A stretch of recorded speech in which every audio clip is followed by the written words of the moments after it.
Very good morning. இன்னொரு புது வீடியோல மீட் பண்ண ரொம்பவே ஹாப்பியா இருக்கு. இன்னைக்கு எந்த ஸ்டாக் பத்தி பார்க்க போறோம்னா, ஐடிசி லிமிடெட் ஷேர்ஸ் பத்தி தான் பார்க்க போறோம்.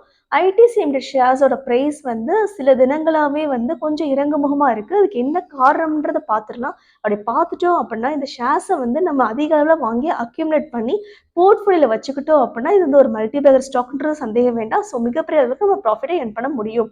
ஸோ ஐடிசி ஷேர்ஸ் வந்து ஏன் குறையுது? இப்போ அத வாங்கலாமா? வாங்குனா எந்த பிரைஸ்க்கு வாங்கணும், எந்த பிரைஸ்க்கு செல் பண்ணணுன்ற ஃபுல் டீடைல்ஸுமே இந்த வீடியோ கவர் பண்ண போறேன். ஸோ ஸ்கிப் பண்ணாம பாருங்க. வாங்க வீடியோக்குள்ள போகலாம்.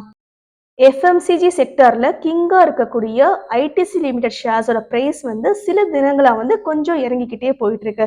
அதுக்கு காரணம் என்ன அப்படின்னா, ஐடிசி லிமிடெட்ல மேஜர் ஷேர் ஹோல்டரா இருக்கக்கூடிய பிளஸ் அவங்களோட பேரண்ட் கம்பெனியான பேட், அதாவது பிரிட்டிஷ் அமெரிக்கன் டொபாக்கோ கம்பெனி என்ன பண்ணிட்டாங்கன்னா, அவங்களோட பங்குகள் 2.5% கிட்ட வித்துட்டாங்க. அதுவும் எப்படி செல் பண்ணியிருக்காங்க 2.5% ஆஃப் ஷேர்ஸ்னா, பிளாக் டீல் மூலமா இன்ஸ்டிடியூஷன் இன்வெஸ்டர்ஸ்க்கு வந்து செல் பண்ணிட்டாங்க.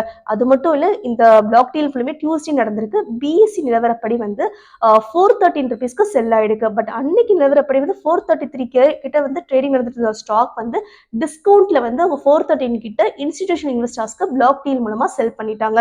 ஸோ இந்த மாதிரி ஒரு செல்லிங், ஒரு மேஜர் ஷேர் ஹோல்டர் வந்து தன்னோட பங்குகளை வந்து அதிக அளவு விற்கும் போது கண்டிப்பா எந்த ஒரு கம்பெனி ஸ்டாக் பிரைஸா இருந்தாலும் கொஞ்சம் வந்து அப்ஸ் அண்ட் டவுன்ஸ் வந்து ஃபேஸ் பண்ணி தான் ஆகும். அந்த மாதிரி நிலைமையில தான் இப்போ ஐடிசி லிமிடெட் இருக்கு. பட் கூடிய சீக்கிரம் போன்ஸ் பேக் ஆகி நார்மல் நிலைமைக்கு வந்துடும்.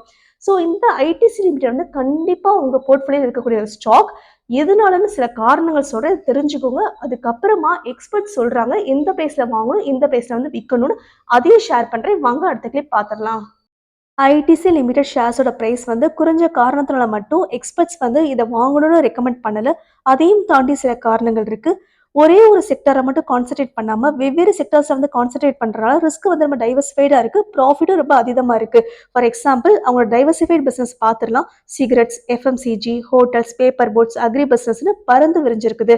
அதனால ரிஸ்க்குமே ரொம்ப ஸ்கேட்டரா இருக்கு. பிளஸ் அவங்களோட வெல் எஸ்டாப்ளிஷ் பிராண்ட்ஸான ஆஷிர்வாத், சன்ஃபீஸ்ட், கிளாஸ்மேட், ஒரு குழந்தைக்கு கேட்டால் கூட தெரியும், அந்த அளவுக்கு அந்த பிராண்ட்ஸ்லாம் ரொம்ப எஸ்டாப்ளிஷ்டான ஒரு பிராண்ட்ஸ். இதையும் தாண்டி எவ்ரி இயர் வந்து கன்சிஸ்டண்டா டிவிடெண்ட் வந்து இன்வெஸ்டர்ஸ்க்கு கொடுத்துக்கிட்டே இருக்காங்க. சம்டைம்ஸ் வந்து இயர்லி ட்வைஸ் கூட அவங்க டிவிடெண்ட் வந்து தராங்க. பிளஸ் இன்னொரு மேஜரான அட்ராக்டிவான விஷயம் என்னன்னா, பேலன்ஸ் ஷீட் வந்து டெப்டே இல்லாம இருக்கு, அதாவது கடன் தொலை இல்லாம இருக்கு. அது ஸ்ட்ராங் கேஷ் ரிசர்வ்ஸோடையும் இருக்குது. இது நிறைய இன்வெஸ்டர்ஸ் வந்து அட்ராக்ட் பண்ற அம்சமா இருக்குது. லாஸ்ட் பட் நாட் லீஸ்ட், அவங்களோட growth பொட்டன்ஷியல் வந்து ரொம்பவே வந்து ஜாஸ்தியா இருக்கு. ஃபார் எக்ஸாம்பிள், அவங்களோட FMCG and agri business segments வந்து எக்ஸ்பேண்ட் பண்ண போறதாவும் தகவல் வெளியாயிருக்கு. ஸோ இந்த 5 முக்கிய அம்சங்கள்னால தான் இந்த ஐடிசியை வந்து ஒரு மல்டிபேக்கர் ஸ்டாக்னு எக்ஸ்பர்ட்ஸ் கருதுறாங்க. ஐடிசியோட ப்ராடக்ட் வைஸ் பிரேக்கப் பார்த்துடலாம். எஃப்எம்சிஜியில் தான் மேஜர் பர்சன்டேஜ் இருக்கு. 67.64% கிட்ட ஹோல்ட் பண்ணியிருக்காங்க. அப்புறமா அக்ரி பிசினஸ்ல வந்து 16% கிட்ட இருக்கு. பேப்பர் போட்ஸ்ல வந்து 10% கிட்ட இருக்கு. அதர் செக்டார்ஸ்ல வந்து 5.35% கிட்ட கான்சன்ட்ரேஷன் பண்ணிட்டு இருக்காங்க. லொகேஷன் வைஸ் பிரேக்கப் பார்த்துடலாம். இந்தியாவில் தான் வந்து அவங்களோட பிசினஸ் ஆப்ரேஷன்ஸ் வந்து மேஜராக வந்து ரன் ஆகிட்டு இருக்கு. 83.85% கிட்ட இப்போதைக்கு இந்தியாவில் மட்டுமே ரன் ஆகிட்டு இருக்கு. ஐடிசி கம்பெனியோட குவார்டர்லி ரிசல்ட்ஸுமே ரொம்ப திருப்திகரமாக இருக்கு. சேல்ஸ் வந்து கியூஓக்யூ சேஞ்ச் வந்து 0.13% கிட்ட இருக்கு. ஆப்ரேட்டிங் ப்ராஃபிட் வந்து 2.48% கிட்ட ரைஸ் ஆயிருக்கு. நெட் ப்ராஃபிட் வந்து ட்ரெமெண்டஸ் growth இருக்கு. 299% கிட்ட ரைசிங் மோட்ல போயிட்டு இருக்கு. ஸோ குவார்டர்லி ரிசல்ட்ஸ் மட்டும் கிடையாது, இயர்லி ரிசல்ட்ஸுமே ரொம்பவே திருப்திகரமாக இருக்குது ஐடிசி லிமிட்டோடது.